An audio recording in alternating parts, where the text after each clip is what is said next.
Black swan event किसे कहते हैं? ब्लैक स्वान इवेंट एक ऐसा इंटरनेशनल इवेंट होता है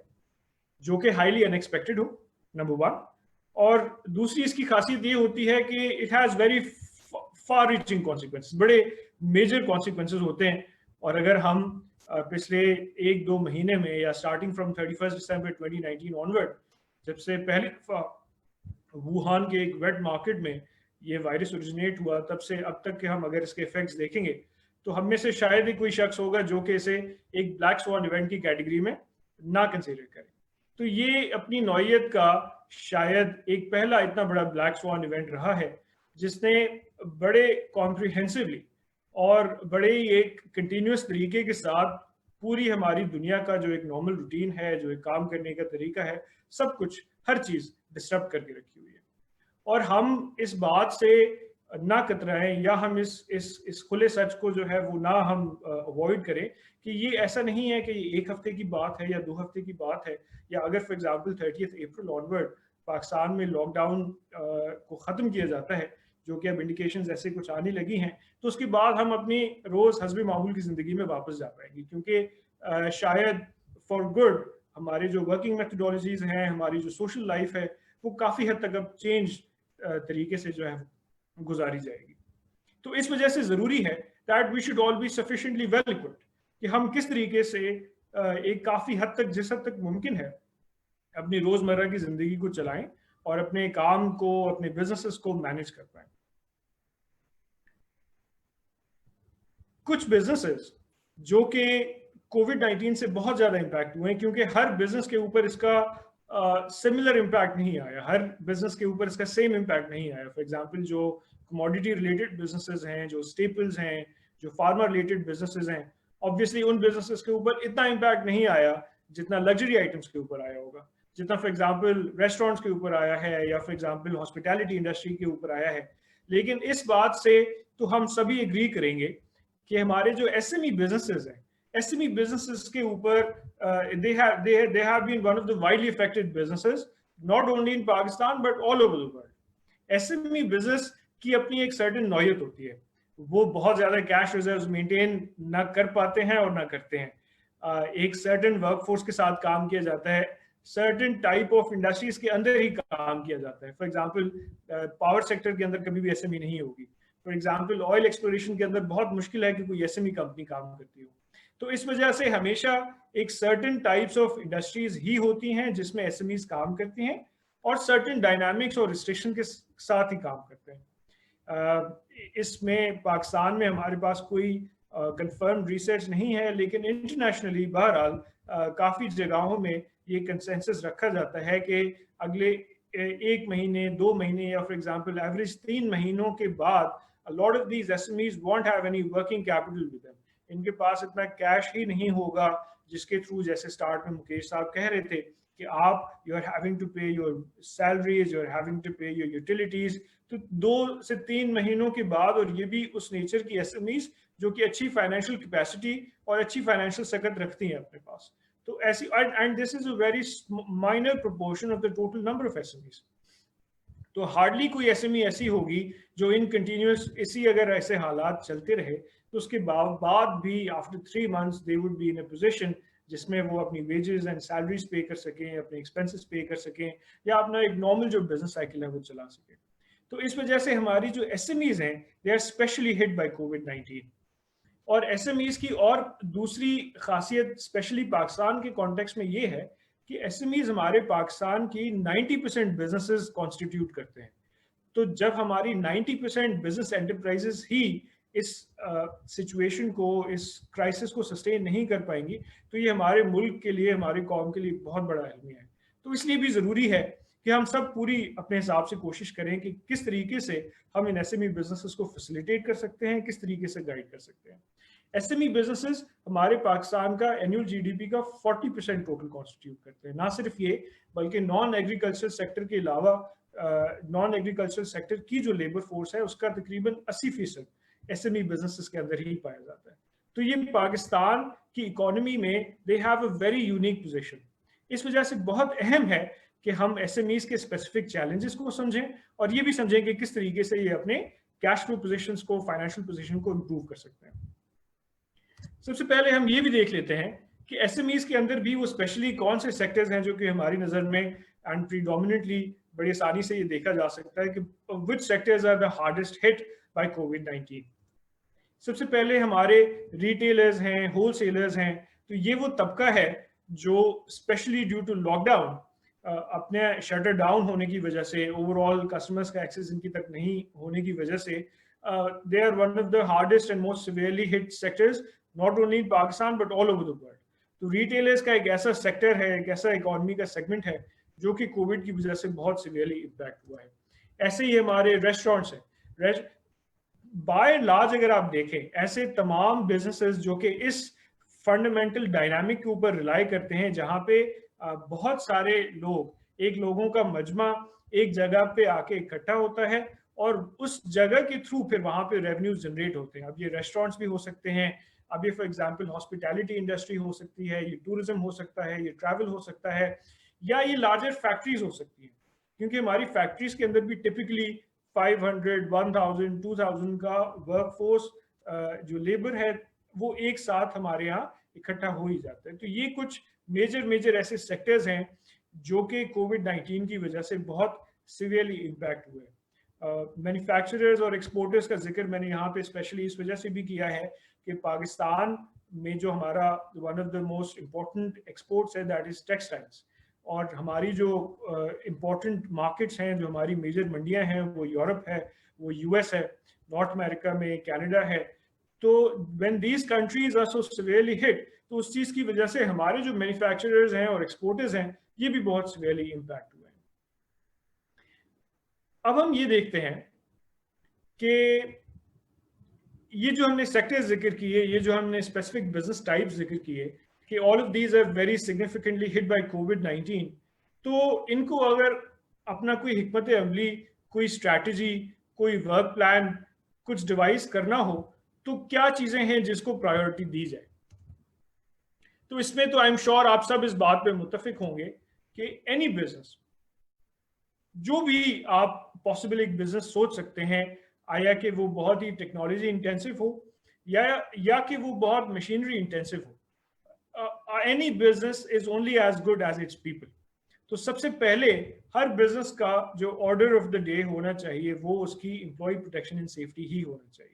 हर बिजनेस को यही सोचना चाहिए कि उनकी कैसे फिजिकल एम्प्लॉयज़ की किस तरीके से फिजिकल सिक्योरिटी इंश्योर की जाए, किस तरीके से उनकी हेल्थ एंड सेफ्टी इंश्योर किया जाए, एंड किस तरीके से उनके जरिए माश। क्योंकि आप ये भी समझें कि जो आपकी बिजनेस की कंटिन्यूटी है, जो कि हमारा अगला भी पॉइंट है, तो बिजनेस की continuity is also directly link to your employ protection and safety,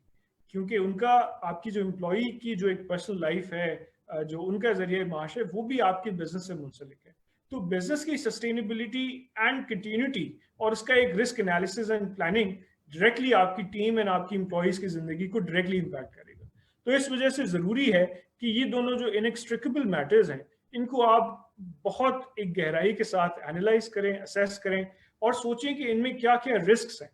क्योंकि जब हम कैश फ्लो की बात करते हैं तो कैश फ्लो को हम स्पेसिफिकली बहुत ज़्यादा फोकस इस वजह से करते हैं because cash is the life line of your business, right. तो अल्टीमेटली अगर हम एक लार्जर कॉन्टेक्स्ट की बात करें तो larger context is our business risk and business continuity risk, और कैश उसका एक कॉम्पोनेंट है जिसके हवाले से भी अभी हम तफसीली बात करेंगे। लेकिन बहरहाल दिस गोज विदाउट सेइंग कि आपने अल्टीमेटली जो एक लार्जर एनालिसिस करना है, वो एनालिसिस करना है अपनी बिजनेस की कंटिन्यूटी रिस्क का, कि कहीं आपकी बिजनेस की सस्टेनेबिलिटी को तो नहीं रिस्क है फॉर व्हाटएवर रीजंस। तो इन रीजंस को वन बाय वन आपने एनालाइज करना है और उसके फिर इम्पैक्ट्स आपने असेस करने हैं।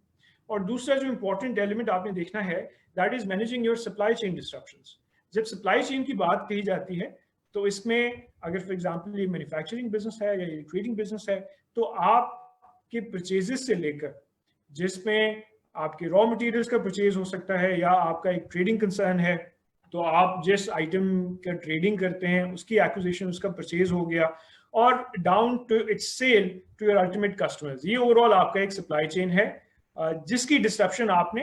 इवैल्यूएट करनी है कि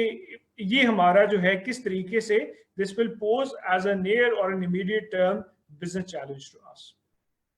अब हम देखते हैं कि स्पेसिफिक हम कौन से मेजर्स अडॉप्ट करें जिसके थ्रू हम अपने बिजनेस कंटिन्यूटी इंश्योर करें, जिसके थ्रू हम अपनी बिजनेस की बेटर कैश पोजीशन और बेटर कैश हेल्थ को इंश्योर कर सकें।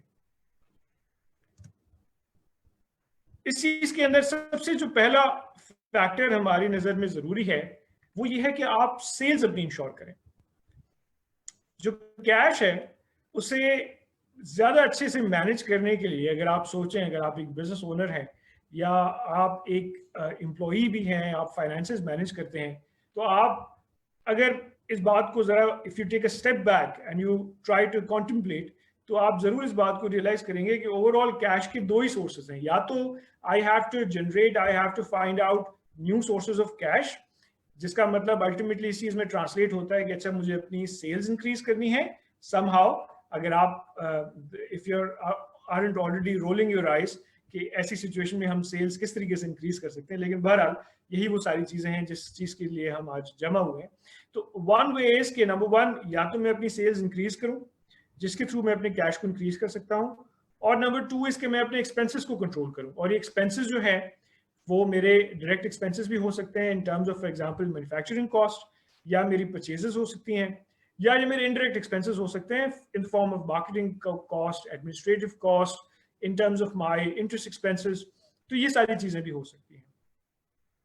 लेकिन इसमें तो हमारा जो है कोई दो राय नहीं है कि इन दो सोर्सेज के अलावा और कोई भी सोर्स नहीं है जिसके थ्रू आप अपने बिजनेस की कैश पोजीशन को इंप्रूव कर सकते हैं या अपने बिजनेस में फर्दर कैश इंजेक्ट कर सकते हैं अदर देन फाइनेंसिंग। फाइनेंसिंग एक दूसरा सोर्स हो सकता है जो कि आपकी फ्रेश कैपिटल इन्वेस्टमेंट भी हो सकती है, या फिर फॉर एग्जांपल आप फाइनेंसिंग फैसिलिटी को अवेल करें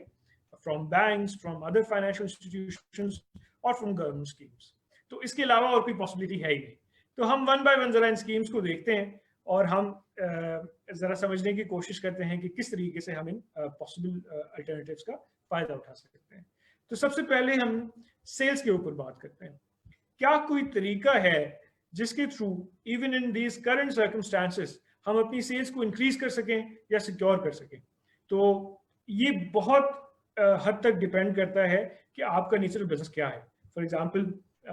अगर आप एक रिटेलर है, फॉर एग्जांपल एक आपका ब्रिक एंड मोर्टर का शॉप है, तो ऐसी सिचुएशन में आप लार्जली रिलाई करते हैं वॉक इन कस्टमर्स के ऊपर। और वॉक इन कस्टमर्स जब तक लॉकडाउन इसी सिविरिटी के साथ चलता है, या फॉर एग्जांपल अगर थोड़े कुछ कटबैक्स भी होते हैं, कुछ रिलैक्सेशंस भी होती हैं, लेकिन उसके बावजूद भी लोगों का फुटफॉल जो है टुवर्ड्स मार्केट, स्पेशली जैसे आगे हम देख रहे हैं कि रमज़ान भी स्टार्ट होने वाला है, तो फुटफॉल जनरली बाय लार्ज हम एक्सपेक्ट करें कि ज़रा कम ही होगा। तो अगर हम 100% ही जो है वो वॉक इन कस्टमर्स के ऊपर नहीं रिलाई करते, तो फिर हमारे पास मल्टीपल ऑप्शंस हैं। फॉर एग्जांपल आप सप्लाई करते हैं, फॉर एग्जांपल आप लाइट इंजीनियरिंग मैन्युफैक्चरिंग करते हैं, फॉर एग्जांपल आप सर्विस प्रोवाइडर हैं, आप कोई सॉफ्टवेयर कंसर्न हैं, या फॉर एग्जांपल आप कोई सर्विस प्रोवाइडर हैं, आप ट्रेनिंग्स प्रोवाइडर हैं। So there is a huge spectrum of possible businesses of providing goods and services जो कि हो सकती हैं। तो ऐसी सिचुएशन में आप फॉर एग्जांपल अगर लोगों को सप्लाई करते हैं या सर्विसेज प्रोवाइड करते हैं, तो आप जरा सोचें, क्योंकि आज का हमारा फोकस है on possible generation of ideas, कि हम ये जरा सोचें कि हम किस तरीके से इन आइडियाज को अपने बिजनेसेस में इस्तेमाल कर सकते हैं, अपने बिजनेस के लिए इस्तेमाल कर सकते हैं। तो आप ये सोचें कि क्या कोई तरीका है जिसके थ्रू मैं short to medium term sales को सिक्योर कर सकूं, और मैं ये इंश्योर कर सकूं कि मेरे पास एक सेल्स की कंटिन्यूटी होगी, या मैं किसी तरीके से उन्हें इंक्रीज करूं।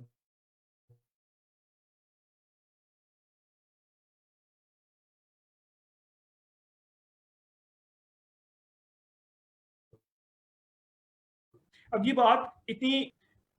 हमने जो कि अमूमन अपनी सप्लाई के लिए हमारे ऊपर रिलाई करते हैं,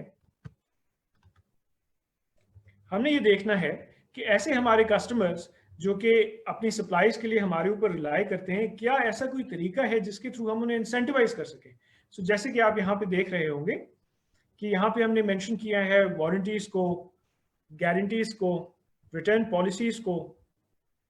क्या आप ऐसे कोई इंसेंटिव्स अपने कस्टमर्स को दे सकते हैं जिसके थ्रू उनका अगर कोई कंसर्न है कि आप उनकी सप्लाईज डिस्टर्ब ना हो जाए, या for example shortage of supplies के टाइम में उनके जो प्रोसेसेस हैं, उनके जो ऑपरेशंस हैं वो डिस्टर्ब ना हो जाए, तो आप ऐसे कुछ उन्हें वारंटीज, गारंटीज, रिटर्न पॉलिसीज, इस किस्म के इंसेंटिव्स उन्हें ऑफर करें। जैसे फॉर एग्जांपल 2008 में, अब मैं एक बड़ी कंपनी का एग्जांपल आपको बहरहाल दे रहा हूँ, लेकिन अब आपने ये सोचना है कि किस तरीके से ये और इस किस्म के और एग्जांपल्स आप अपने बिजनेसेस के ऊपर अप्लाई कर सकते हैं। सो Hyundai ने बैक इन 2008 जब सिवियर फाइनेंशियल क्रंच रहा, और because a car depending on what you do for a living, और आप एक इकोनॉमिक स्ट्रेटा के अंदर आप किस एक कैटेगरी के अंदर आते हैं, so it might be a necessity for some people, और कुछ लोगों के लिए गाड़ी फॉर एग्जांपल लग्जरी है। तो बाय एंड लार्ज जब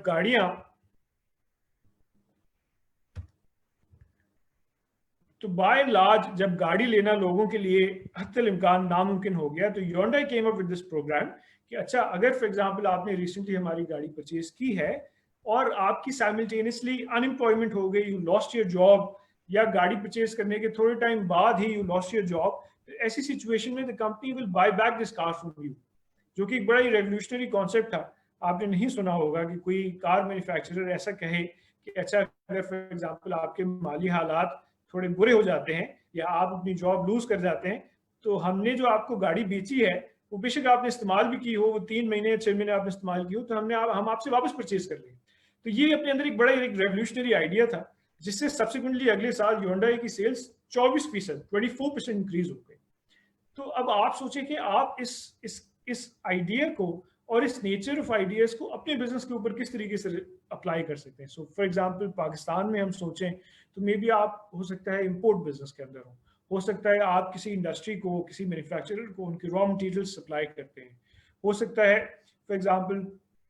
आप किसी को कोई सर्विस प्रोवाइड करते हैं, तो आप उन्हें इस नेचर की रिड्यूस प्राइसेस ऑफर कर सकते हैं, आप उन्हें इस नेचर की रिटर्न पॉलिसीज ऑफर कर सकते हैं, आप एक कंटिन्यूटी ऑफ सप्लाई इंश्योर कर सकते हैं, जिसके थ्रू आपके जो बिजनेस पार्टनर्स हैं उन्हें भी एक सेंस ऑफ कंफर्ट होगा, उन्हें भी कंटिन्यूटी ऑफ बिजनेस ऑपरेशंस के हवाले से एक कंफर्ट होगा और एक ईज होगा,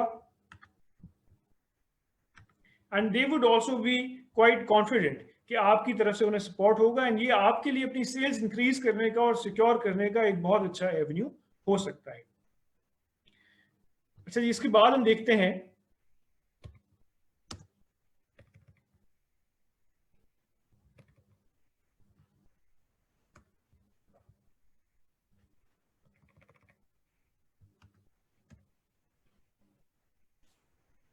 ऑल्टरनेट प्राइसिंग मॉडल्स।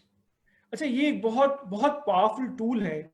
जिसके थ्रू आप अपनी रेवेन्यूज की कंटिन्यूटी एंड पॉसिबली एनहांसमेंट भी आप इंश्योर कर सकते हैं। ऑल्टरनेट प्राइसिंग मॉडल से क्या मुराद है? देखें, एक तो बड़ा ही एक प्रिमिटिव और पुराना तरीका है किसी भी इकोनॉमिक ट्रांजैक्शन को करने का, जिसे ट्रांजैक्शनल मॉडल कहा जाता है। फॉर एग्जांपल, मैं आपसे कोई आइटम परचेज करता हूं, मैं आपसे कोई सर्विस अवेल करता हूं, तो मैं वन गो में फॉर एग्जांपल वो आपसे परचेज कर लूंगा। ये अमूमन मॉडल जो है वो जो टैंजिबल आइटम्स हैं, जो गुड्स हैं, उसमें ज़्यादा अप्लाई होता है। सर्विस की क्योंकि नेचर ऐसी है कि वो over a period of time दी जाती है, तो उसमें हत्तल इम्कान एक continuous subscription monthly based model ही अवेल किया जाता है। लेकिन फॉर एग्जांपल, अगर आपका काम गुड्स का है, सप्लाई का है या रिटेल का है, और अमूमन आप इसी मॉडल के ऊपर काम करते हैं कि अच्छा, आप हमसे आइटम परचेज कर लें और वन गो में आप कंप्लीटली हमें अमाउंट पे कर दें, तो ये तो एक बड़ा ही common transactional based pricing model है। लेकिन आप अपने बिजनेस के लिए ये सोचें कि क्या ऐसा कोई तरीका है जिसके थ्रू आप अपने प्राइसिंग मॉडल को चेंज करके उसे स्प्रेड करें ओवर पीरियड ऑफ टाइम, आप उसे सब्सक्रिप्शन बेस्ड मॉडल के अंदर ले जाएं। जैसे इसके बहुत सारे एग्जांपल्स हैं जो कि हमारी पाकिस्तानी इकोनॉमी में भी पाए जाते हैं। जैसे फॉर एग्जांपल जो जनरेटर्स हैं या इस किस्म की हैवी मशीनरी है, लेकिन जनरेटर्स का जो बिजनेस है वो बड़ा ही कॉमन है इस हवाले से, या बाज़ औक़ात आप ऑफिस इक्विपमेंट का देखेंगे, वो बड़ा कॉमन एक एग्जांपल हमें मिलता है कि कोई एक इदारा, कोई एक बिजनेस फॉर एग्जांपल, बजाय इसके कि कोई हैवी जनरेटर ले अपनी एक पावर सप्लाई के लिए, या फॉर एग्जांपल जब पावर डिस्टर्ब होता है तो उसे सस्टेन करने के लिए, तो एक अल्टरनेटिव बिजनेस मॉडल ये आया कि अच्छा, एक एंटिटी जो है वो उस जनरेटर को परचेज कर लेगी और आपको वो रेंटल बेसिस पे मिल जाएगा। सो बैंक्स अक्सर इस प्राइसिंग मॉडल को अवेल करते हैं, जिसमें जनरेटर्स वो अपनी डिफरेंट ब्रांचेस पे जो इंस्टॉल करते हैं, तो वो एक मंथली बेस्ड प्राइसिंग पे अवेल करते हैं। ऐसी फॉर एग्जांपल ऑफिस इक्विपमेंट में आप देखें तो जो आपकी फोटोस्टेट मशीन्स होती हैं, जो कॉपी मशीन्स होती हैं, वो आपको जो है वो अपनी एक सर्टेन मंथली अमाउंट आपको बिल किया जाता है against the use of that machine, और उसकी मेंटेनेंस, उसकी ओनरशिप एक थर्ड पार्टी के पास मेंटेन होता है। तो ये हमारे पास बड़े क्लासिकल एग्जांपल्स हैं ऑफ अल्टरनेटिव प्राइसिंग मॉडल्स। ऐसा ही once I was very surprised to hear कि इवन ऑफिसेज में जो प्लांट्स रखे जाते हैं, सो जो इंडोर प्लांट्स हैं, वो भी रेंटल बेसिस पे अक्सर ऑफिसेज में लिए जाते हैं। हालांकि for larger businesses it is not that much of an issue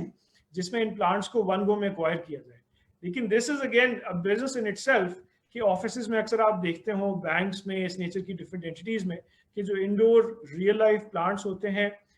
उनको भी बाज़ औक़ात रेंटल पे लिया जाता है और मंथली बेसिस पर उनका एक small amount of the maintenance जो है वो एक थर्ड पार्टी कॉन्ट्रैक्टर को दिया जाता है। तो ये जो अल्टरनेटिव प्राइसिंग मॉडल्स हैं, इसके बारे में आप इवैल्यूएट करें कि किस तरीके से आप अपने बिजनेस के अंदर ला सकते हैं और किस तरीके से आप अपनी कंटिन्यूड सेल्स को इंश्योर कर सकते हैं, क्योंकि आजकल के जो लोगों के माली हालात होंगे, बहुत से लोगों के लिए मुमकिन नहीं होगा कि वन गो में कोई हैवी परचेज किया जाए। सो स्पेशली ऐसे आइटम्स जो कि ज़रूरियात ज़िंदगी नहीं जाने जाते, नहीं माने जाते, तो स्पेशली फॉर दोज आइटम्स, तो शायद for people who deal in such kind of items आपके लिए एब्सोल्युटली मैंडेटरी होगा कि आप इस नेचर का कोई बिजनेस मॉडल अडॉप्ट करें और अपनी प्राइसिंग मॉडल को बजाय इसके कि आप ट्रांजैक्शन रखें, आप उसको सब्सक्रिप्शन बेस्ड मॉडल पे ले चलें। कुछ मैंने एग्जांपल्स और भी कंपाइल किए थे आपके लिए, ये देखने के लिए कि हमारे यहाँ ये कोई बहुत नॉवेल आइडिया नहीं है और ये मॉडल बड़े अच्छे, बड़ा सक्सेसफुली फॉलो किया जाता है। तो कुछ मैंने मॉडल्स आपके सामने रखे जिसमें मैंने आपके जनरेटर्स के रेंटल का एग्जांपल दिया, ऑफिस इक्विपमेंट के रेंटल का एग्जांपल दिया। ये सारे जो मॉडल्स हैं ये बेसिकली सब्सक्रिप्शन बेस्ड प्राइसिंग के अंदर चले जाते हैं। या मैंने इवन आपके प्लांट्स के रेंटल का आपको मॉडल दिया। ऐसी फॉर एग्जाम्पल होम अप्लाइंसेस, जैसे कराची की इलेक्ट्रॉनिक्स बाजार में आप जाएंगे, सो वहाँ पे you would see that there are lot of different shops जो कि इस मॉडल के ऊपर काम करती हैं। किस्तों पे आपको जो है वो अप्लाइंसेस दिए जाते हैं, जो कि क्लासिक सब्सक्रिप्शन बेस्ड मॉडल नहीं है, लेकिन बहरहाल अल्टीमेटली आप कर ही रहे हैं कि जो फाइनल कंज्यूमर है जो कि इस आइटम को परचेज कर रहा है, उसके लिए आप इस कॉस्ट को स्प्रेड कर देते हैं over a number of months, over a year, may be over 2 years। तो इससे क्या होगा कि आपको एक कंटिन्यूड सेल भी मिलेगी और जो काउंटर पार्टीज हैं उनके लिए इन आइटम्स को अफोर्ड करना पॉसिबल भी हो जाएगा। तो आप सोचें कि आप जिस भी बिजनेस में हो, आप सर्विस बेस्ड बिजनेस में हो, आप इस नेचर, आप सप्लाई बेस्ड बिजनेसेस में हो, आप सोचें कि किस तरीके से आप अपने प्राइसिंग मॉडल्स को चेंज कर सकते हैं। अच्छा, यहाँ पे आपका एक सवाल हो सकता है कि हाउ डू वी इंश्योर कि अगर हम इन नेचर ऑफ आइटम्स को हम स्प्रेड कर देते हैं उनकी प्राइसिंग को, अपनी सेल को, कि हमें वो आप अभी ना पे करें, आप सब्सिडी में पे करें, तो हम किस तरीके से इंश्योर करें कि हमारा रिसीवेबल जो है वो it won't become a bad debt. तो इसका एक तरीका ये है कि आप अगर तो आप ऑलरेडी कुछ अच्छे कंज्यूमर्स के साथ काम कर रहे हैं जिन्हें हम सुपर कंज्यूमर्स कहते हैं, तो आप ये वाली जो स्पेशल प्राइसिंग है ये आप सिर्फ उन्हीं के लिए ही अवेल रखें, आप सिर्फ उन्हीं को ऑफर करें और आप ये सबको ऑफर ना करें। तो ये एक पॉसिबल तरीका है जिसके थ्रू इस क्रेडिट रिस्क को मिटिगेट किया जा सकता है।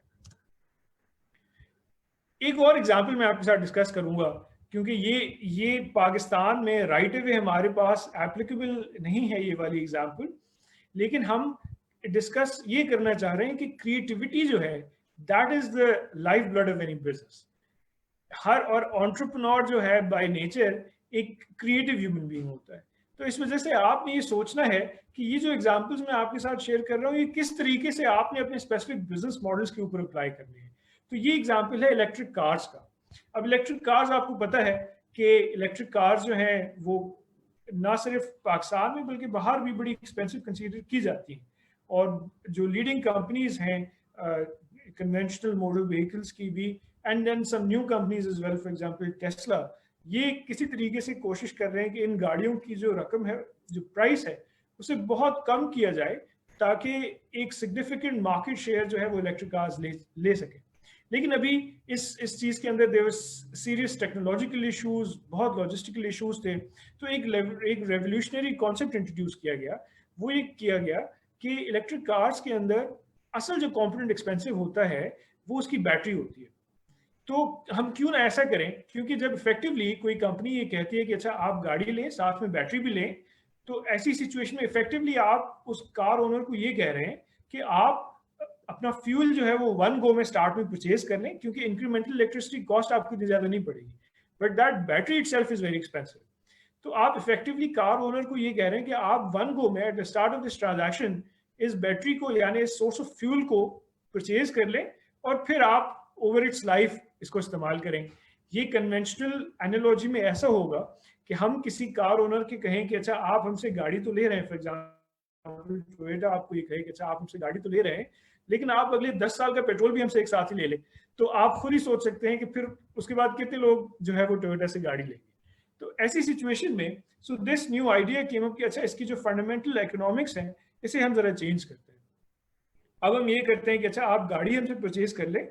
लेकिन जो बैटरी है अब गाड़ी की वो ये कंपनी ओन करेगी, और बैटरी का जो प्राइसिंग मॉडल है वो मंथली बेसिस पे या फॉर एग्जांपल क्वार्टरली बेसिस पे अब लोगों को चार्ज किया जाएगा। तो इससे क्या होगा, एक इलेक्ट्रिक कार परचेज करने की जो प्राइस है फॉर अ न्यू कंज्यूमर वो ड्रास्टिकली नीचे आ गई, 50%, 40%। और ऐसी सिचुएशन में मार्केट ब्रेक करना और एक सिग्निफिकेंट मार्केट शेयर गेन करना अब इलेक्ट्रिक कार्स के लिए 100% पॉसिबल हो गया। सो द आइडिया इज कि आप सोचें कि इन द करंट एनवायरनमेंट क्या हमारे पास किस तरीके से हम इन बिजनेस आइडियाज को अपने स्पेसिफिक बिजनेस मॉडल के अंदर सोचें और हम जम करने की कोशिश करें, और हम इन डिफरेंट इनोवेटिव मॉडल्स को इवेल्युएट करें और अपने पास अडॉप्ट करने की कोशिश करें। सो एक बहुत पावरफुल मेथड जो हमारे पास है for generating new cash flows, so that हमारी वर्किंग कैपिटल पोजीशन, जो हमारी बिजनेस की सस्टेनेबिलिटी पोजीशन है वो इम्प्रूव हो, that is to have alternative pricing models. और हम क्या कर सकते हैं, और एक और बड़ा इंटरेस्टिंग एग्जांपल है वो भी मैंने आई थॉट कि आपसे शेयर करूं। सो ये भी एक बड़ा रेवोल्यूशनरी कॉन्सेप्ट था अपने वक्त का, कि कुछ बिजनेसेस ने ये किया कि जो एक लॉयल्टी प्रोग्राम्स होते हैं, राइट, वो किस तरीके से अमूमन फंक्शन करते हैं कि आप हमसे परचेज करते चले, एंड देन अगर जो जितने सर्टन पॉइंट्स आपके फॉर एग्जांपल जमा हो जाएंगे, 10,000 पॉइंट्स, 20,000 पॉइंट्स, तो आपको या तो सर्टन अपग्रेड्स दिए जाएंगे, या ये भी मुमकिन है कि आपको सर्टन डिस्काउंट्स दिए जाएं। फॉर एग्जांपल जैसे ये बहुत कॉमन है इन एयर ट्रैवल की जो एयरलाइन कंपनीज हैं, वो depending on your miles travel आपके पॉइंट्स माइल्स वो जमा होते हैं, और अगर फॉर एग्जांपल आप उनके एक प्रीमियम कस्टमर बन जाएं, प्रीमियर ट्रैवलर बन जाएं, तो आपको बड़े लग्जरी लाउंजेस का एक्सेस दिया जाता है, स्पेशल फैसिलिटीज दी जाती हैं, आपको एक स्पेशल क्लास में ट्रैवल कराया जाता है। तो ये एक स्पेशल लॉयल्टी प्रोग्राम्स हैं जो कि कन्वेंशनली ऑफर किए जाते हैं। लेकिन कुछ कंपनीज ऐसा भी करती हैं कि जैसे फॉर एग्जांपल टेलीकॉम कंपनीज एक प्रीपेड कार्ड्स चलाती हैं, राइट। अब टेलीकॉम बिजनेस में दिस इज कॉमन कि एक प्रीपेड कार्ड्स हैं और वो फिर आप over a period of month इस्तेमाल करेंगे या over a period of 2 months इस्तेमाल करेंगे, लेकिन जो पेमेंट होगी वो आप अपफ्रंट कंपनी को करेंगे in order to be able to avail their services over a certain period of time, जो कि 1 महीना हो सकता है, जो कि 2 महीने हो सकते हैं, 3 महीने हो सकते हैं। तो इन कंपनीज ने, जो कि ग्रोसरी कंपनीज थी, जो कि ये फॉर एग्जांपल कंज्यूमेबल आइटम्स की कंपनीज थी, they came up with this idea कि अच्छा हम लॉयल्टी प्रोग्राम्स इंट्रोड्यूस करते हैं, इसमें आप इस तरीके से करें कि फॉर एग्जांपल आपकी जो एवरेज ग्रोसरी शॉपिंग है, आप 2 महीने का, 3 महीने का प्रीपेड बैलेंस इसके अंदर डला दें, या ऐसी कोई चीज़ें जो कि आप डेली बेसिस पे इस्तेमाल करते हैं, फिर उसकी बेसिस पे आपको सिग्निफिकेंट डिस्काउंट्स मिलेंगे। इससे इफेक्टिवली ये कंपनीज क्या कर रही हैं कि ये अपने कस्टमर से प्री पेमेंट लेकर अपने वर्किंग कैपिटल को फाइनेंस कर रही हैं, राइट। वरना टिपिकली ग्रोसरी बिजनेसेस के अंदर या इन नेचर ऑफ बिजनेसेस के अंदर ऐसा होता नहीं है कि आपको प्री पेमेंट मिल जाए। कैश बिजनेस तो ये बहरहाल होते हैं और इस हवाले से आपकी क्विक कैश सेल्स होती हैं, लेकिन these companies came up with this idea कि अच्छा हम एक काम करते हैं कि हम अपने कस्टमर्स की कैश सेल्स को भी प्री पेमेंट्स में कन्वर्ट कर देते हैं, सो दैट हमारी जो वर्किंग कैपिटल पोजीशन है ये और फर्दर इंप्रूव हो जाए। So this was again a very revolutionary idea, जो कि आप अगेन सोचें कि आप इस नेचर ऑफ आइडियाज को किस तरीके से अपने स्पेसिफिक बिजनेस मॉडल्स के अंदर इनकॉर्पोरेट कर सकते हैं और इम्प्लीमेंट कर सकते हैं। अच्छा, जैसे जैसे आपके क्वेश्चंस हो इन पर्टिकुलर मॉडल्स के हवाले से, तो आप क्वेश्चंस अपने एक्यूमुलेट करते चले, हमें भेजते चले, and will try our utmost at the end of this session कि आपके जो भी स्पेसिफिक क्वेश्चंस हैं उन्हें हम आंसर करते चले। So one more thing that can be done, वो ये है कि भाई आप ये सोचें कि क्या नया तरीका है जिसके थ्रू मैं फर्दर और कस्टमर्स को अक्वायर कर सकूं। फॉर एग्जांपल,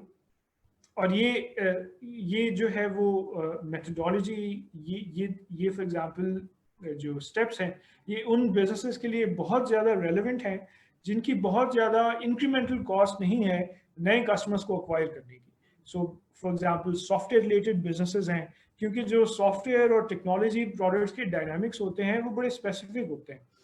आपकी वन टाइम डेवलपमेंट कॉस्ट होती है, और उसके बाद सब्सिक्वेंटली एक सर्टेन सिर्फ उसमें अगर आप अपग्रेड्स लाना चाहें, उसके कुछ बग्स आप फिक्स करना चाहें, तो उसकी सिर्फ एक कॉस्ट होती है। उसकी incremental development cost, incremental production cost बहुत ज़्यादा नहीं होती।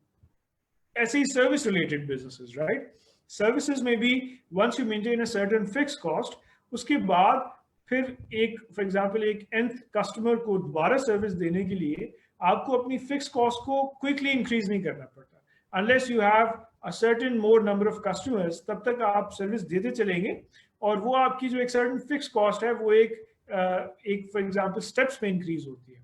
तो ये जो नेचर ऑफ बिजनेसेस हैं, इनको और फर्दर कस्टमर्स को सर्व करने के लिए बहुत ज़्यादा इंक्रीमेंटल कॉस्ट नहीं पे करनी पड़ती। So these businesses need to think कि क्या कोई तरीका है जिसके through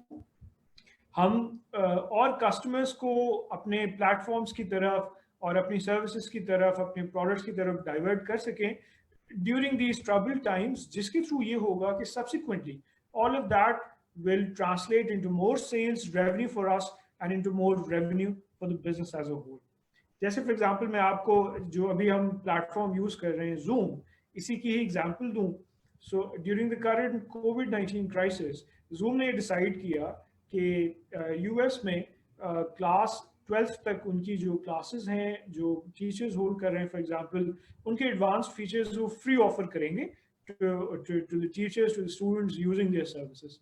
So again, so this generosity will ultimately pay you off. ये जब ज़्यादा से ज़्यादा लोग आपके प्रोडक्ट को इस्तेमाल करेंगे, they get to know कि अच्छा आपकी क्या फीचर्स हैं, और अगर या तो आप इन टाइम्स के अंदर इन चीज़ों को या प्रोडक्ट्स को 100% फ्री ऑफर कर रहे हैं, या फॉर एग्जांपल आप रिड्यूस प्राइसेस में भी ऑफर कर रहे हैं। I know a lot of training programs, a lot of, for example, जो एजुकेशन टेक्नोलॉजी पे लोग काम कर रहे हैं, सर्विसेज पे काम कर रहे हैं, कि उन्होंने अपनी प्राइसेस को during this time significantly reduce किया है कि अच्छा आप एक दफ़ा हमारा प्लेटफॉर्म इस्तेमाल करके देखें, या फॉर एग्जांपल अगर वो डिफरेंट ट्रेनिंग कोर्सेज ऑफर करते हैं तो उन्होंने फॉर एग्जांपल एक बंडल बना दिया 7 कोर्सेज का, 8 कोर्सेज का, और प्राइस को दे रिड्यूस्ड इट बाय 90% और 80%, क्योंकि इंक्रीमेंटल कॉस्ट कुछ भी नहीं है ना, आपने एक अपना आइटम बना दिया, so you had a one time production cost. अब उसके बाद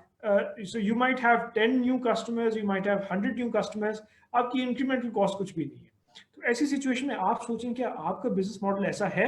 जिसमें आप इस किस्म की फैसिलिटेशन कर सकें और आप नए कस्टमर्स इस तरीके से अडॉप्ट कर सकें, क्योंकि ultimately if your product is good enough, if your service is good enough, तो ऐसी सिचुएशन में अगर आप अभी बहुत reduced and steeply reduce prices पे ऑफर कर रहे हैं अपने गुड्स एंड सर्विसेज को, या आप 100% फ्री ऑफर कर रहे हैं, तो ऐसी सिचुएशन में भी अल्टीमेटली होगा ये कि ये आपके सब्सिक्वेंटली पेड कस्टमर्स में कन्वर्ट हो जाएंगे। जब कल आप डिसाइड करते हैं कि अच्छा अब आप अपने डिस्काउंट्स को रिवर्ट बैक करते हैं, और they might be a source of referral business, या for example they might be a source of good reference, जो कि आगे दूसरे कस्टमर्स तक आपके बिजनेस के बारे में चर्चा कर सकते हैं, उन्हें बता सकते हैं। So this is in fact a good time जिसमें इस जेनरोसिटी के through during and using these innovative, क्योंकि think of it as a kind of like the marketing cost जो आपकी एक होगी without incurring too much incremental cost, तो इसे इस्तेमाल करते हुए आप और फर्दर मार्केट शेयर जो है वो गेन कर सकते हैं।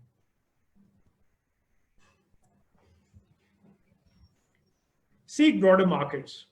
इससे क्या मुराद है? इससे मुराद ये है, जैसे स्टार्ट में भी मुकेश साहब ने डिस्कस किया था, सो आइडिया इज कि हम किस तरीके से अपने प्रोडक्ट्स एंड सर्विसेज को ब्रॉडर एक मार्केट तक पहुंचाए, considering the current situation of Covid. क्योंकि ये, जैसे मैं पहले भी अर्ज कर रहा था, कि ये आप ये ना सोचें कि ये जो मामला है ये मे बी 2 हफ्ते बाद, 1 महीने बाद सिचुएशन बैक टू नॉर्मल हो जाएगी और हमारे मार्केट्स उसी तरीके से फंक्शन करेंगे, जो लार्जर गैदरिंग्स होती थी लोगों की उसी तरीके से होंगी, या हम सेम टाइप्स ऑफ कस्टमर्स को सर्व कर पाएंगे। नहीं, हमारी दुनिया जो है वो कई महीनों तक हो सकता है, 6 महीने हो सकता है, साल हो सकता है, 1.5 साल तक बहुत मुश्किल है कि वो पहले के हालात में दोबारा वापस आ सके। तो इसीलिए as business owners, as entrepreneurs, we have to think कि अच्छा हम किस तरीके से ब्रॉडर मार्केट्स में अपने प्रोडक्ट्स को सर्व करें, और किस तरीके से हम जो अपना जो एक्सेसिबल मार्केट्स थे उन तक अपने प्रोडक्ट्स को, जो पहले हमारे लिए एक्सेसिबल नहीं थे या मे बी हमारा बिजनेस फोकस उनकी तरफ नहीं था, अब हम उनकी तरफ फोकस करें। तो one methodology is online marketplace. Even though I'm using the name of Daraz here, ऐसे और भी marketplaces हैं, we have home shopping as well, we have other online marketplaces, but because Daraz is most predominant, तो इस वजह से यहाँ पे हम उसका एग्जाम्पल ले रहे हैं कि अगर जैसे फॉर एग्जाम्पल पहले आप 100% वॉक इन कस्टमर्स के ऊपर रिलाई करते थे, तो अब आप सोचें कि किस तरीके से आप अपने प्रोडक्ट्स को ऑनलाइन मार्केट प्लेस पे अब सेल कर सकते हैं। So it might B established online market place like दराज, या ऐसा कुछ और मार्केट प्लेस हो सकता है जिसका इस्तेमाल आप कर सकते हैं। या फॉर एग्जाम्पल ऐसा भी मुमकिन है कि अगर आपको लगता है कि नहीं, हमारा तो एक जेनेरिक प्रोडक्ट है जो कि ऑलरेडी इस नेचर के जो मार्केट प्लेसेस हैं वो सेल कर रहे हैं, and they are not willing कि वो फॉर एग्जांपल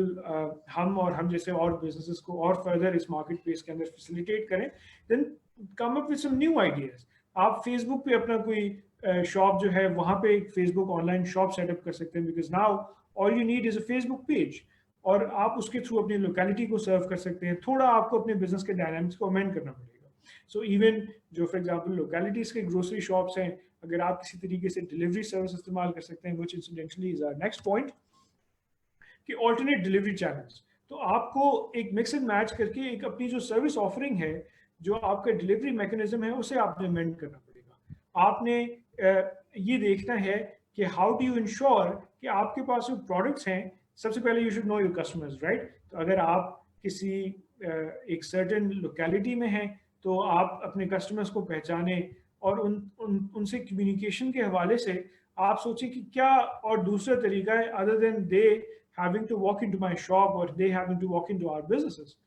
तो ये चीज़ जो है, ये आपके रिटेलर्स के ऊपर अप्लाई हो रही है या आपके रेस्टोरेंट्स के ऊपर अप्लाई हो रही है। Restaurants are very good example, जो कि ऑलरेडी क्योंकि डिलीवरी मॉडल पे काम करते थे, तो जैसे ही लॉकडाउन ईज आउट हुआ, जैसे ही कुछ एसओपीज के साथ रेस्टोरेंट बिजनेस को ओपन किया गया for delivery only, so they jumped at the opportunity. फॉरन ही आप, I am sure like me must have been lot of, आप भी रेसिपिएंट होंगे ऐसे बहुत सारे मैसेजेस के जो कि रेस्टोरेंट्स भेज रहे हैं अपने प्रोस्पेक्टिव कस्टमर्स को, जिसमें KFC है, जिसमें फॉर एग्जांपल कैलिफोर्निया पिज्जा है, Domino's pizza, a lot of different food outlets and eateries, जिन्होंने एक दिन भी ज़ाया किए बगैर फौरन they started their SMS campaigns कि अच्छा you must be craving for our food, तो कोई इशू नहीं है, will serve it at your door step, आप सिर्फ अपना ऑर्डर हमारे साथ प्लेस करें। So now you have to think कि बेशक हो सकता है आपके जेनेरिक आइटम्स हों, आप FMCGs के जो स्टैंडर्ड प्रोडक्ट्स हैं, यूनिलीवर के, PNG के स्टैंडर्ड आइटम्स हैं, हो सकता है वही सेल ऑफ करते हैं, but you have to think about alternative delivery channels. क्या कोई और तरीका है जिसके थ्रू मैं अपनी डिलीवरी को पहुंचा सकूं to a large number of prospective customers. हो सकता है वो पहले मेरे कस्टमर्स हों और अब मैं चाह रहा हूं कि मैं उन्हें खुद अल्टरनेटिव डिलीवरी चैनल्स इस्तेमाल करते हुए अपने आइटम्स डिलीवर करूं, या for example I might be looking for some new customers. तो दोनों सिचुएशंस में ये जरूरी है कि आप सोचें, because it is during these tough times जब विजनरी बिजनेस लीडर्स और विजनरी बिजनेसेस जो है वो आगे आते हैं। तो ये ओनर्स जो है आपके ऊपर है कि with all of this technology, with all of these resources available, with all of these ideas available, किस तरीके से आप अपने बिजनेस के अंदर इन सारी चीजों को अडॉप्ट करते हैं। अच्छा, अब हम आ जाते हैं जो हमारी टिपिकल फाइनेंशियल मैनेजमेंट की चीज़ें हैं, क्योंकि बीइंग अ चार्टर्ड अकाउंटेंट बहुत नाइंसाफ़ी होगी मेरे अपने प्रोफेशन के साथ अगर मैं आपके साथ कैश कन्वर्जन साइकिल के बारे में ना बात करूं और मैं आपके साथ वर्किंग कैपिटल मैनेजमेंट के बारे में ना बात करूं। So as a business owner, I am sure आप में से बहुत हमारी अगर आवाम ऑडियंस ऐसी है, सो यू मस्ट रियलाइज कि एक बिजनेस साइकिल के अंदर the way cash moves वो एक certain components के अंदर move होता है, right? So for example हमारा पहला अगर cash injection is capital injection, या for example हम financing कर रहे हैं and then we inject it into our business. तो फॉरन for example we might be purchasing some raw materials जिसे हम एक मैन्युफैक्चर्ड आइटम के अंदर कन्वर्ट करते हैं, या अगर हम एक ट्रेडिंग कंसर्न है या हम एक सर्विस प्रोवाइडर हैं तो we might have some staff, कोई हमारा पेरोल हो सकता है जिसकी सर्विसेज खदमात इस्तेमाल करते हुए हम आगे अपने क्लाइंट्स को सर्विसेज प्रोवाइड कर रहे हैं. सो इन एनी केस ये एक लार्जर एक बिजनेस साइकिल है जो कि आप यहाँ पे भी देख सकते हैं कि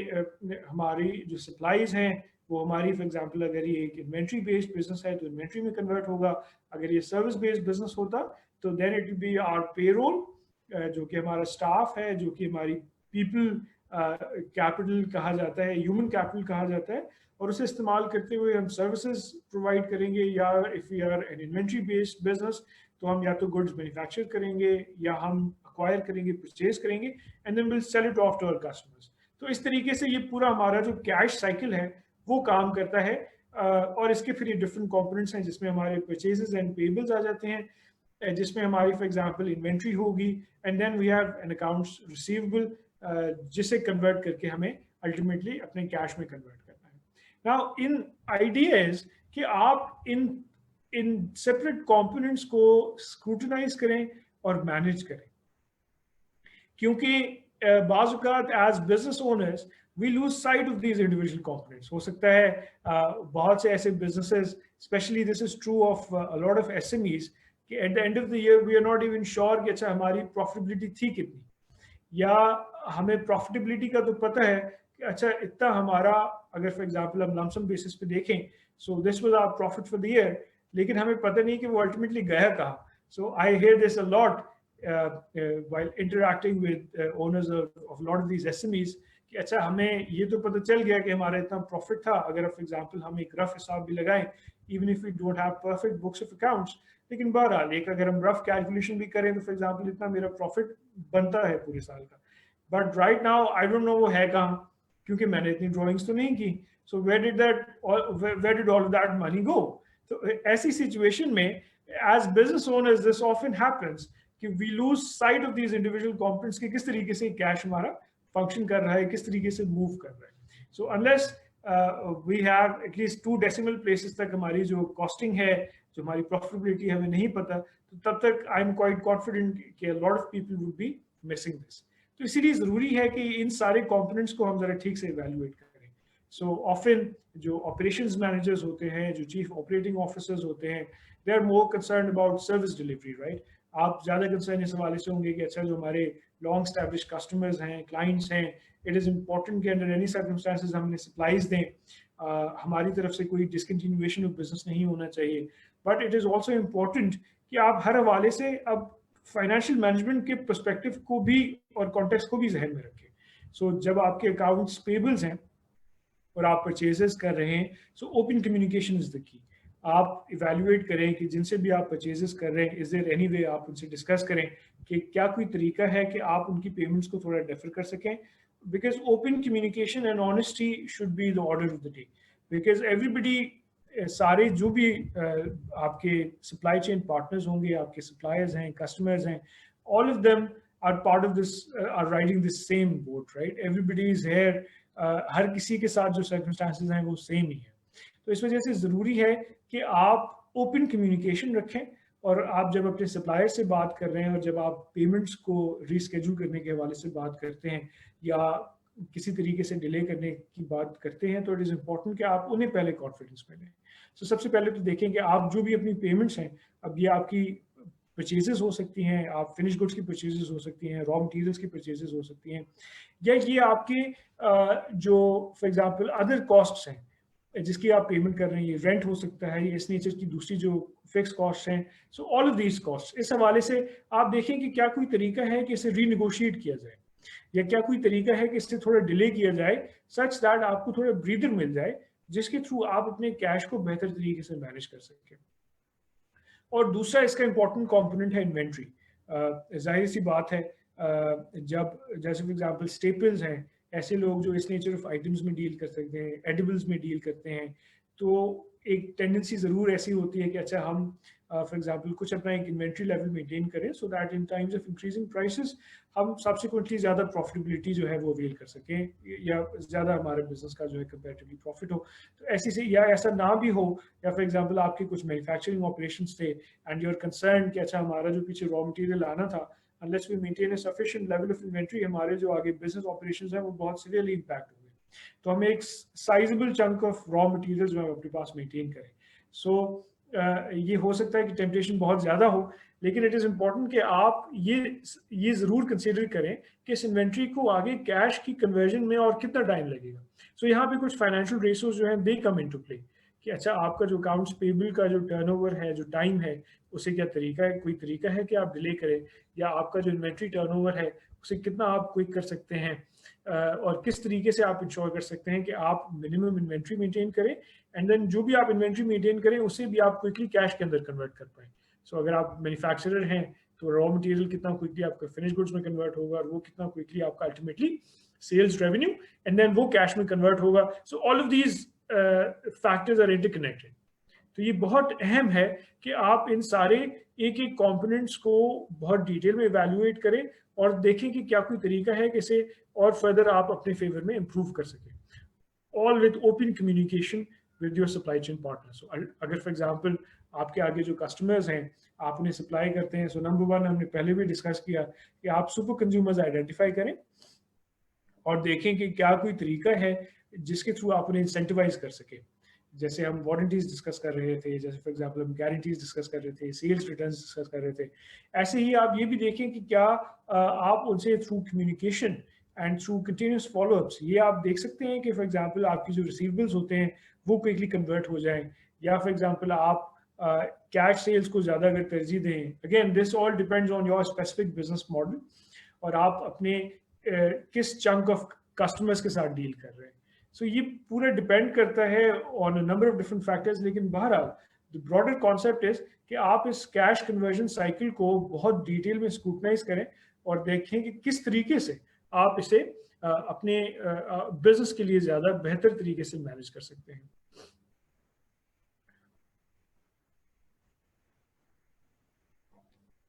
अच्छा, अक्सर जो टेंडेंसी होती है बिजनेस मैनेजर्स में, बिजनेस ओनर्स में, that is on number one increasing sales, और दूसरा ये कि अच्छा मेरी प्रॉफिटेबिलिटी इंक्रीज हो। और ऐसी सिचुएशन में अक्सर जो कैश है that takes a back seat. तो करंट जो कोविड की सिचुएशन है जहाँ पे business is so severely impacted, तो ऐसी सिचुएशन में we have to make sure that we do not only focus on our top line और बॉटम लाइन। जरूरी है कि जो कैश का कन्वर्जन साइकिल है उस पर हम बहुत ज्यादा फोकस करें and we should be smart cash managers at this moment. Think like a CFO. कैसे मुमकिन है कि मैं अपने बिजनेस के तमाम एंगल्स को एक सीएफओ की एंगल से देखूं? सो आई डोंट नो कि ये बिजनेस ओनर्स जो हैं ये इस बात को जो है will this be taken as a compliment, लेकिन बहरहाल अभी नाउ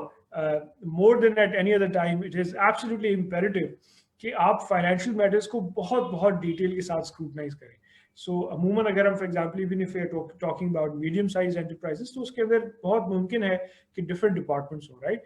तो हर डिपार्टमेंटल हेड जो है they might only be thinking about their activities. अच्छा, उनके पर्टिकुलर लोगों का फॉर एग्जांपल पेरोल है, फॉर एग्जांपल मार्केटिंग डिपार्टमेंट है तो मार्केटिंग एक्सपेंडिचर्स है, फॉर एग्जांपल एडमिन डिपार्टमेंट है तो उनकी जो एक फिक्स्ड एडमिन की कॉस्ट है वो किस तरीके से मैनेज की जाए,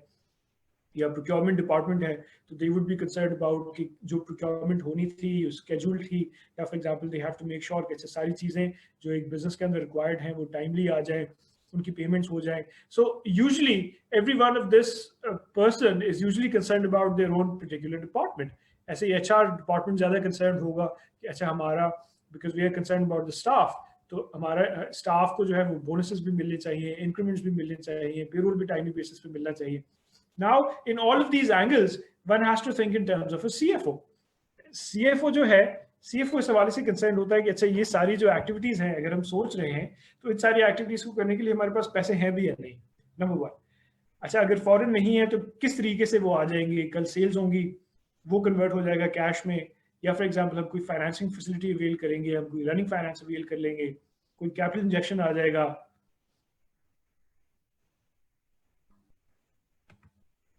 तो जो CFO है वो कंसर्न होगा in respect of all of these activities. तो आपने एज ए बिजनेस ओनर एक CFO की तरह सोचना है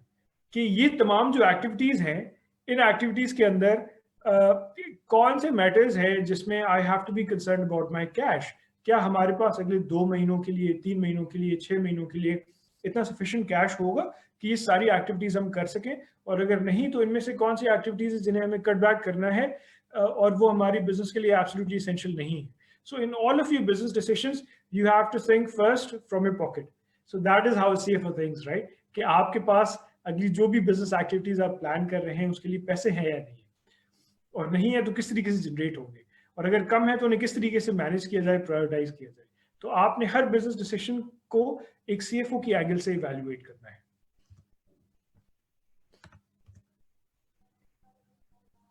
अच्छा, एक लास्ट, एक अहम जो एक इम्पोर्टेंट पॉइंट है हमारे पास, अभी हम वो डिस्कस करेंगे और उसके बाद फिर हम आ जाएंगे आपके क्वेश्चन एंड आंसर की तरफ। ये है that you have to revisit your costs. आपकी जो बिजनेस कॉस्ट्स हैं वो 2 ब्रॉड कैटेगरीज के अंदर फॉल करती है। एक आपकी वेरिएबल कॉस्ट होती है और दूसरी आपकी फिक्स कॉस्ट होती है। अब जो वेरिएबल कॉस्ट हैं वो आइडियली तो आपकी एक्टिविटी के साथ फ्लक्चुएट करनी चाहिए। सो फॉर एग्जांपल ऐसा मुमकिन है कि अगर आपकी सेल्स कम है, सो जो आपके रेलिवेंट सेलिंग एक्सपेंसेस हैं वो भी आइडियली कम होने चाहिए, but this does not always happen. तो अब आपने अपनी जो बिजनेस कॉस्ट हैं उन कॉस्ट को आपने वैल्यूएट करना है कि कौन सी कॉस्ट एब्सोल्युटली नेसेसरी हैं और कौन सी कॉस्ट को किसी तरीके से कम किया जा सकता है। अब for example so for example आपने देखना है कि कौन सी मेरी डिस्क्रेशनरी बिजनेस कॉस्ट हैं। सो उन डिस्क्रेशनरी बिजनेस कॉस्ट को I have to make sure कि वो ना हो, राइट? सो नंबर 1,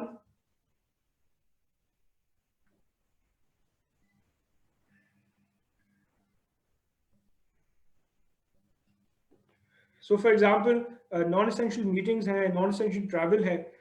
ये जो एक्सपेंसेस हैं ये तो काफ़ी हद तक आजकल की सिचुएशन में वैसे ही नहीं हो रहे होंगे, लेकिन फिर भी so we have to make sure कि इस किस्म के एक्सपेंसेस ना हो रहे हों। We also have to see कि क्या कोई पॉसिबिलिटी है कि हमारा जो पेरोल रिलेटेड एक्सपेंस है उसमें while taking our employees 100% on board, उसको उनकी वेरिएबल कॉस्ट को किस तरीके से मैनेज किया जा सके। सो फॉर एग्जांपल ऐसा भी मुमकिन होता है कि अ lot of employees have leave balances. तो क्या ऐसा मुमकिन है कि हमारे एम्प्लॉइज ऑन बोर्ड हों इस मामले में कि भाई वो अपना लीव बैलेंस जो है वो अभी अवेल करें,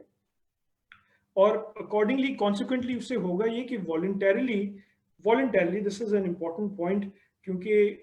जो हालात हैं वो सभी के लिए मुश्किल हैं, तो ये बिल्कुल भी इनवॉलंटरी नहीं होना चाहिए। सो इट इज इम्पॉर्टेंट कि आपके एम्प्लॉइज जो हैं, because ultimately specially this is more true for an SME business, कि आपके एम्प्लॉइज अल्टीमेटली आपकी फैमिली मेंबर्स की तरह ही हो जाते हैं। सो इट इज इम्पॉर्टेंट कि ऐसी जो भी एक्टिविटीज है वॉलंटरी बेसिस पे की जाए। तो अगर वो वॉलंटरी बेसिस पे अपने लीव बैलेंसेस वगैरह लेते हैं, या अगर आपको लगता है कि आपकी एक्टिविटी सिग्निफिकेंटली कटेल हो गई हैं और वो वॉलंटरी बेसिस पे considering their own health and safety as well, वो ये समझते हैं कि अच्छा certain period of time leave without pay लेना चाहते हैं, तो ये भी एक पॉसिबिलिटी है जिसको अवेल किया जा सकता है। And then about fix cost, आपने देखना है कि क्या कोई तरीका है जिसके थ्रू फिक्स कॉस्ट को वेरिएबल किया जा सके। अब ये इमीडिएट बेसिस पे नहीं किया जा सकता, इसके लिए थोड़ा एक medium term time frame required होता है। फॉर एग्जांपल आप फिक्स कोई वेयर हाउस मेंटेन कर रहे हो तो इट्स पॉसिबल कि उसे सेल करके लीज बैक किया जाए, इट्स पॉसिबल कि उसे आप सेल करके आप थर्ड पार्टी वेयर हाउसिंग पे चले जाएं। लेकिन ये सारी चीज़ें ऐसी हैं जो कि डिपेंड करता है कि आपके पास टाइम कितना होगा इन सारी एक्टिविटीज को टर्न अराउंड करने के लिए। तो all of this is important कि आप अपना टाइम फ्रेम देखें एंड फिर इवैल्यूएट करें कि किस तरीके से इस नेचर ऑफ कॉस्ट को जो है वो फिक्स से वेरिएबल में कन्वर्ट किया जा सके। सो ये हमारी तरफ से मेजर पॉइंट्स थे जो कि हम चाह रहे थे कि आपके साथ डिस्कस करें कि किस तरीके से ये मुमकिन है कि आप अपने बिजनेस के अंदर कैश को बेहतर तरीके से मैनेज कर सकते हो। सो उम्मीद है that this session was helpful to you, और जो हमने आइडियाज़ डिस्कस किए, जो हमने मैटर्स डिस्कस किए, वो आपके लिए काफ़ी हद तक फ़ायदेमंद रहे। क्वेश्चंस हम देख लेते हैं कि क्या हमारे पास ऐसे कौन से रेलिवेंट क्वेश्चंस हैं जो कि हम टेकअप कर सकते हैं, so that we may answer a lot of different concerns that people might have.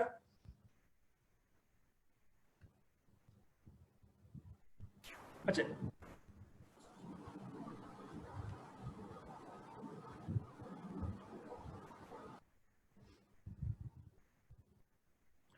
एक हमारे पास क्वेश्चन है कि आपकी नज़र में जो टेक्सटाइल एक्सपोर्ट्स का फ्यूचर है,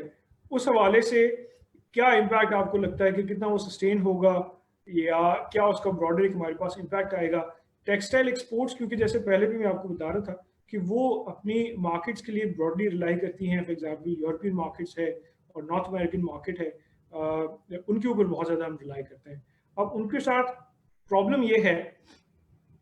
कि उनके साथ प्रॉब्लम ये है अनफॉर्चुनेटली कि अगेन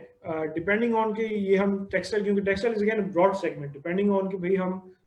कौन से एक सेगमेंट के ऊपर बात कर रहे हैं। So it might B home textiles, it might be personal textiles. तो जो लग्जरी शॉपिंग है और लग्जरी ब्रांड्स हैं, उनके हवाले से तो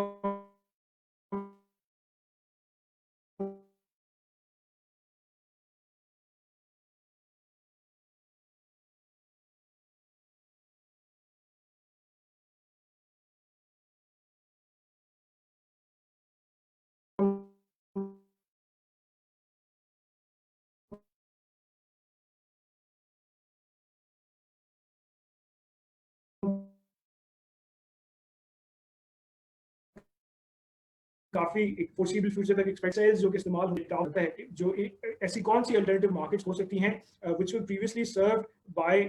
other possible vendors and suppliers and exporters, जिनको अब हम टारगेट कर सकते हैं। लेकिन बहरहाल हम देखें कि बाय लार्ज करीब तरीन मुश्किल है कि ये इंडस्ट्रीज क्विकली पिकअप कर पाए।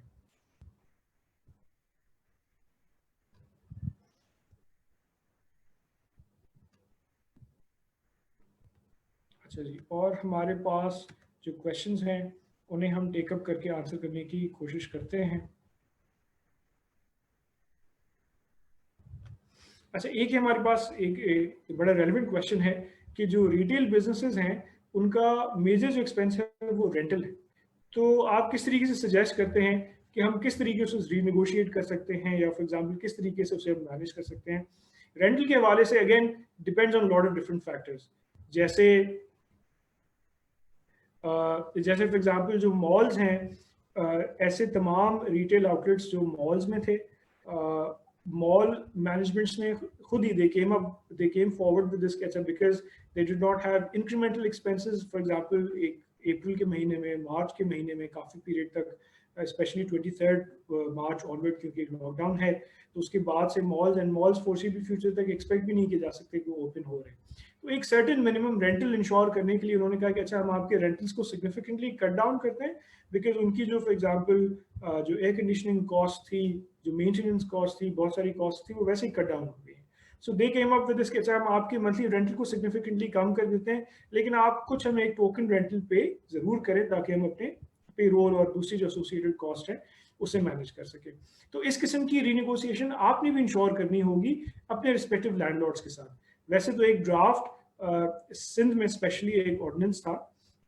जो कि अभी ड्राफ्ट स्टेज में है, जिसके बारे में कहा गया है कि उसके एनेक्शंस में ये है, लेकिन because it is at draft stage तो उसमें बहुत ज़्यादा डिटेल में डिस्कस करना मुनासिब नहीं होगा। लेकिन बहरहाल उसके अंदर ब्रॉडली कहा गया था कि अगर आपका रेंटल फॉर एग्जांपल 50,000 से कम है तो आपको फिलहाल पे करने की ज़रूरत नहीं है। ऐसे 50,000 से अगर 100,000 तक है तो आप एक सर्टन पोर्शन पे करेंगे, और इस तरीके से वो एक स्केड्यूल जा रहा था टुवर्ड्स हायर रेंटल वॉल्यूम्स।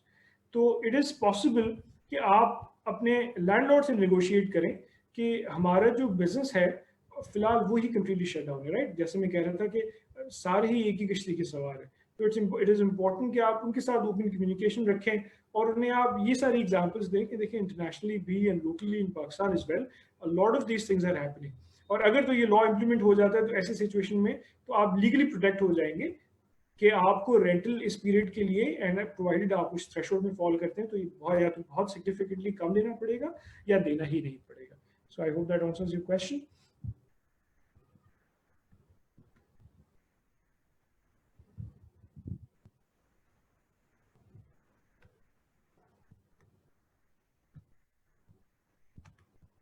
जी, और हमारे पास जो क्वेश्चंस हैं वो हम टेकअप करते जाते हैं।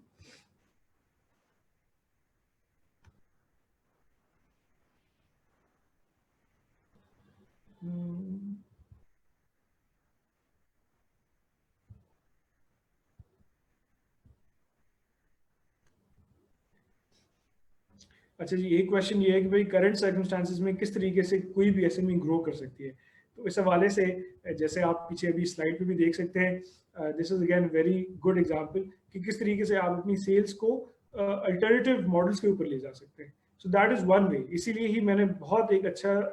ही comprehensive portion of our discussion जो है उसे मैंने इसी के ऊपर ही रखा कि भाई आप ये देखें कि किस तरीके से आप अल्टरनेटिव सेल्स मॉडल्स के ऊपर जा सकते हैं, किस तरीके से आप अल्टरनेटिव प्राइसिंग मॉडल्स के ऊपर जा सकते हैं, किस तरीके से आप अल्टरनेटिव कस्टमर्स के ऊपर जा सकते हैं। सो ये एक पॉजिटिव माइंडसेट होना बहुत जरूरी है। आप ये सोचें कि भाई दीज आर द सर्कमस्टांसेस, अब कोई और प्लेटफॉर्म आपके पास नहीं है, कुछ और चेंज ऑफ सर्कमस्टांसेस नहीं है, so you have to make use of whatever you have. और डिजिटल प्लेटफॉर्म्स हैं और इस किस्म की जो सिनर्जीज हैं ये बहुत इंपॉर्टेंट है कि इनका इस्तेमाल किया जाए और इसकी बेसिस पे आप अपने एसएमई बिजनेस की ग्रोथ को चार्ट आउट करें।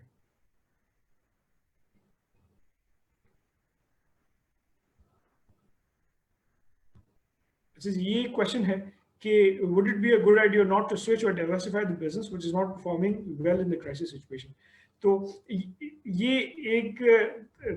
अच्छा आइडिया हो सकता है कि आप अपना जो करंट लाइन ऑफ बिजनेस में है उसे फिलहाल टेम्परेली या परमानेंटली डिसकंटिन्यू करके, अगर आपको लगता है कि कोई ऐसा ऐसा एक एवेन्यू है आपके पास जिसमें आप quickly you can break in, तो ये फिर तो ये बहुत अच्छी बात है। लेकिन again this has a lot of pitfalls. आपका जो करंट बिजनेस है उसमें डेफिनेटली आपका एक कैपिटल होगा, इन्वेस्टमेंट होगी, उसे आप सेल ऑफ करें या डिसकंटिन्यू करें, उसके अंदर कुछ फिक्स एसेट्स हैं, कुछ इन्वेंट्री हैं, एंड अगेन सो उसे रैप अप करना बहुत मुश्किल है, नंबर वन, क्विकली।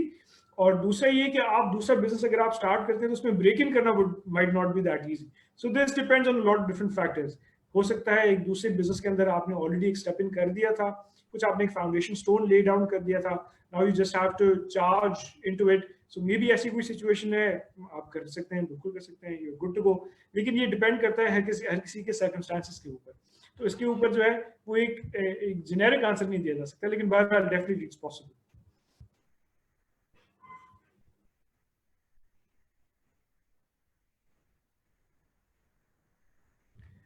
अच्छा, एक ही क्वेश्चन है कि भाई हमारे पास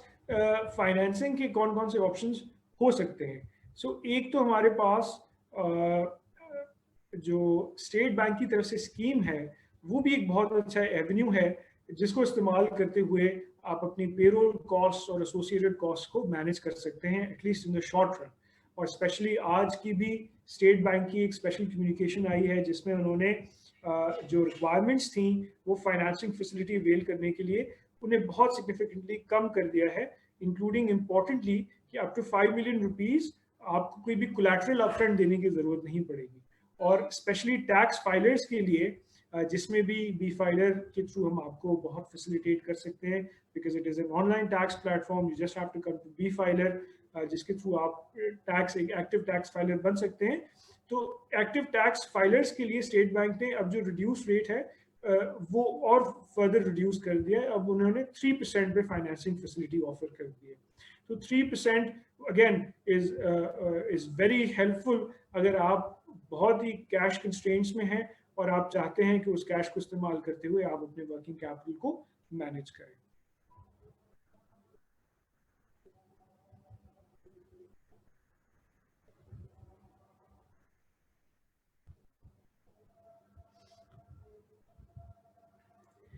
अच्छा, एक ये क्वेश्चन आया है, इसे हम क्विकली टेकअप करेंगे फिर हम आपसे इजाज़त लेंगे। एक ही क्वेश्चन ये है कि जो हमारा डिस्कशन था कि किस तरीके से हम फिक्स कॉस्ट को वेरिएबल कॉस्ट में कन्वर्ट कर सकते हैं, इसके क्या एग्जांपल्स हो सकते हैं। सो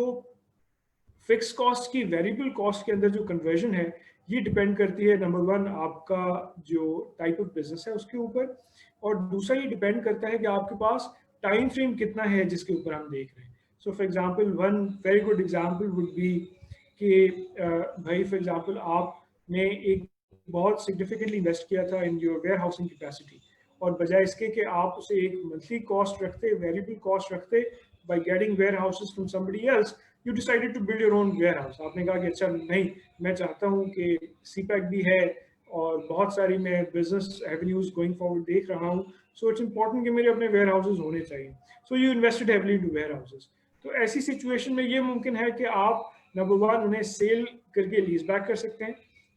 which would effectively be a financing transaction, या आप ऑल टुगेदर उन्हें सेल ऑफ कर सकते हैं टू एनी बिजनेस, और फिर इवेंचुअली आप कोई दूसरा वेयर हाउस ले सकते हैं on a monthly rental basis. लेकिन ये सारी चीजें ऐसी हैं विच वुड रिक्वायर टाइम, तो ये इसमें आपको इमीडिएट बेसिस पे इतना सिग्निफिकेंट कंफर्ट नहीं मिलेगा,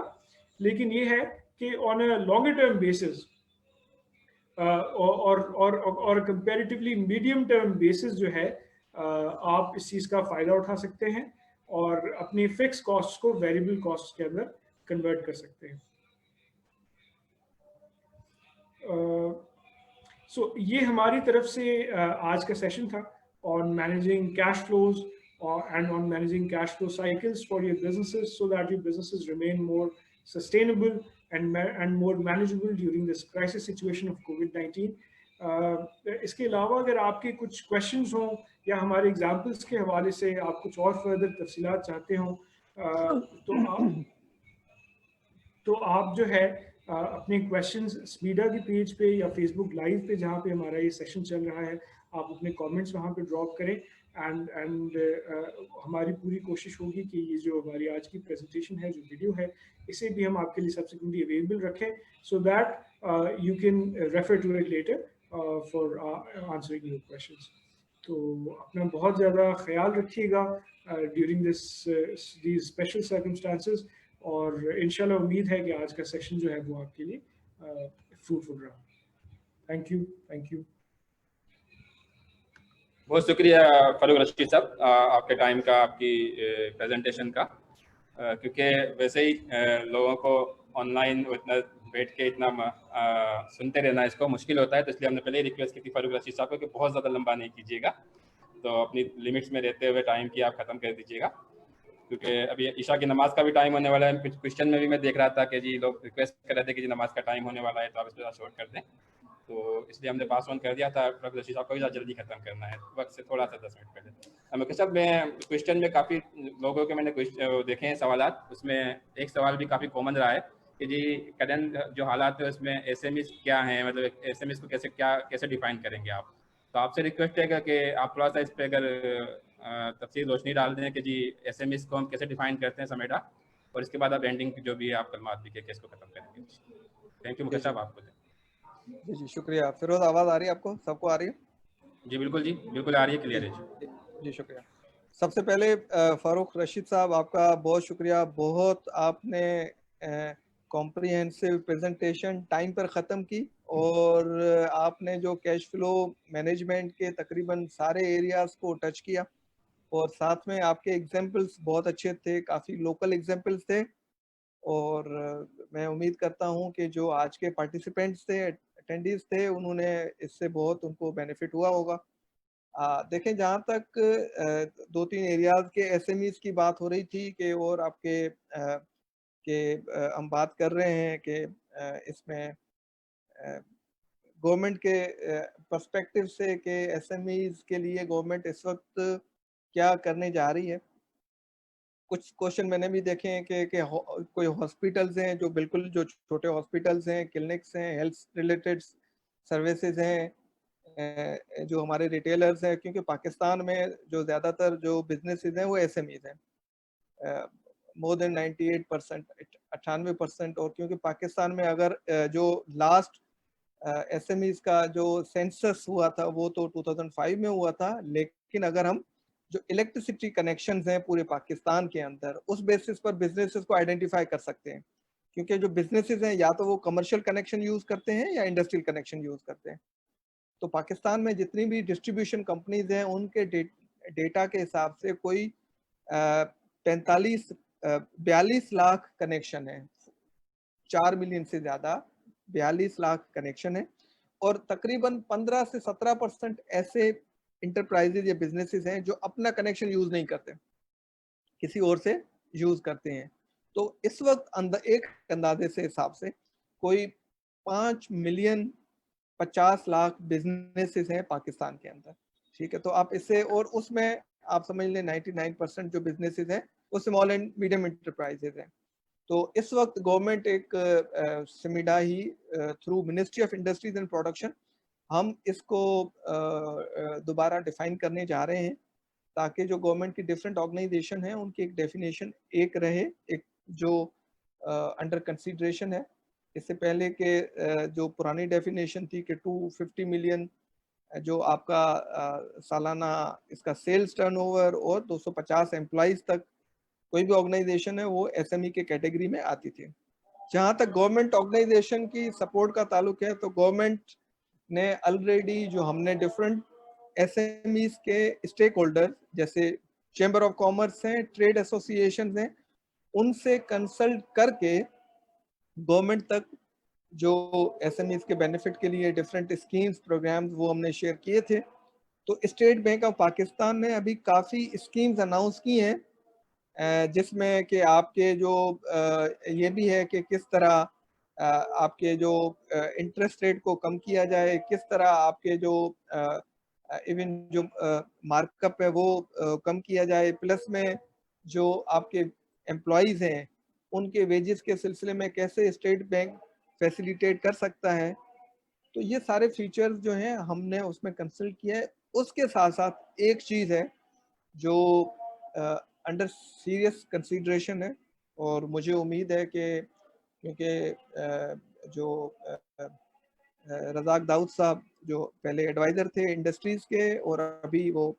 अभी पहले भी कॉमर्स पोर्टफोलियो उनके पास था, अभी भी था, उनकी तरफ से या गवर्नमेंट की तरफ से ये चीज़ आई है कि स्मॉल बिजनेसेस के लिए government particularly cash flow management के लिए एक पैकेज ला रही है। इसके डिटेल्स तो डेफिनेटली ये जब ये प्रोग्राम अनाउंस होगा तो आपके पास डिटेल्स आएंगे, पर ये एक बहुत अच्छा पैकेज स्मॉल बिजनेसेस को फोकस करते हुए, क्योंकि जो पहले काफ़ी स्कीम्स हैं उसमें जैसे काफ़ी स्कीम्स स्टेट बैंक में उसमें एक इशू स्मॉल बिजनेसेस को ये आ रहा था कि कोलेटरल ना होने की वजह से बहुत सारे एसएमईज वो अवेल नहीं कर पा रहे थे स्कीम्स को, या कुछ उनकी डॉक्यूमेंट्री रिक्वायरमेंट्स ऐसी थी जिस वजह से उनको वो इंसेंटिव्स या स्कीम्स से फ़ायदा मुस्तफ़ीद होने में मुश्किलात आ रही थी। उसी फैक्टर को देखते हुए, मद्देनज़र रखते हुए, उसी मसले को हमने ये कोशिश की है सिमीडा ने through ministry of industries and production के छोटे कारोबारी हजरात हैं उनके लिए एक स्कीम लाई जाए, और मुझे उम्मीद है ये गवर्नमेंट इसको बहुत जल्दी अनाउंस करेगी। तो बाकी जो फिरोज ने बात की, आपके कुछ क्वेश्चंस का हमने रेस्पॉन्ड किया है, वो नमाज की वजह से बाकी क्वेश्चंस कुछ रह भी गए हैं। तो बाकी ये जो हमारा वेबसाइट पर जा सकते हैं, वहाँ पर आप हमें ईमेल से रब्ता करें। फेसबुक पेज है वहाँ पर जो सिमिडा कराची का, वहाँ पर आप क्वेरीज करें। बिल्कुल हम इन्हीं एक्सपर्ट्स के साथ, या इसके अलावा भी बहुत सारे हमारे पास एक्सपर्ट्स हैं, उनके साथ हम मिलकर आपके जो क्वेरीज हैं, क्वेश्चंस हैं, उनको हम रेस्पॉन्ड करेंगे,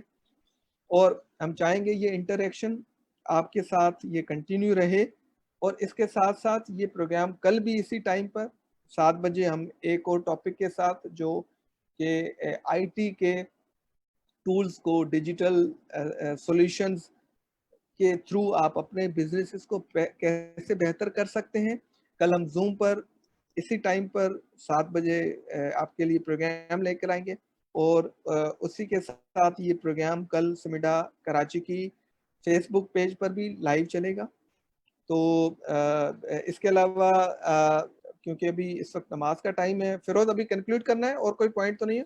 नहीं जी, बस आप एंड कर दीजिए जी, इंशाल्लाह फिर कल दूसरे प्रोग्राम में हाजिर। जी। तो इसी के साथ आप सब लोगों का, खास तौर पे अकबर तेजानी साहब, फारूक रशीद साहब, बी फाइलर का शुक्रिया, उन्होंने हमारे साथ ये